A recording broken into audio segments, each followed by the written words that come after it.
Goeiedag, ek groet jou in die kosbare naam van Jesus Christus. Is jy dalk een van daardie mense wat herhaaldelik deur jou lewe die woorde gehoor het, jy kan nie? Baie mense hou daarvan om vir ander te sê wat hulle kan en nie kan doen nie. En soms is dit selfs die mense wat jy nie noodwendig beskou as iemand wat teen jou is nie. Onderwysers, afrigters, ouers, familielede of vriende. Mense wat dikwels nie die krag van hul woorde oor jong lewens besef nie.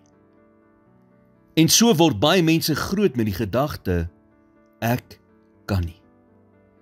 Terwyl dit wat gesê is nie toe waar was nie, en ook nie nou waar is nie. Maak nie saak hoe gereeld jy iemand hoor sê het, jy kan nie. Staan vandag op God se woord wat sê, jy kan.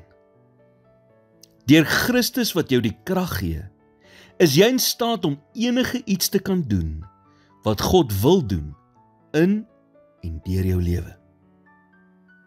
Sien dus vandag as 'n nuwe dag.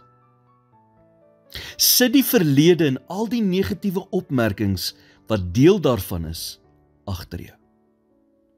God se woord sê, jy kan. So maak vandag 'n besluit om nie toe te laat dat die krag van die woorde, jy kan nie, jou langer beïnvloed nie.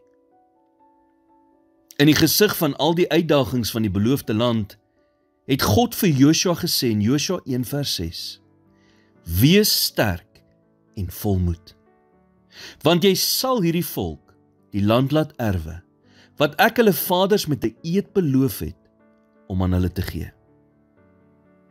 3 keer het God vir Josua gesê, vanaf vers 6 tot 9, wees sterk en hou goeie moed. Maak vandag 'n besluit, om saam met God te stem en vir jouself te sê, ek kan.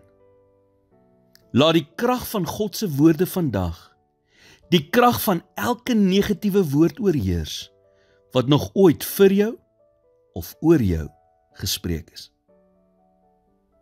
Here, op ons eie sal ons dit verseker nie maak nie. Want dit is U wat ons die krag gee om te doen wat ons moet doen en om te bereik wat ons moet bereik.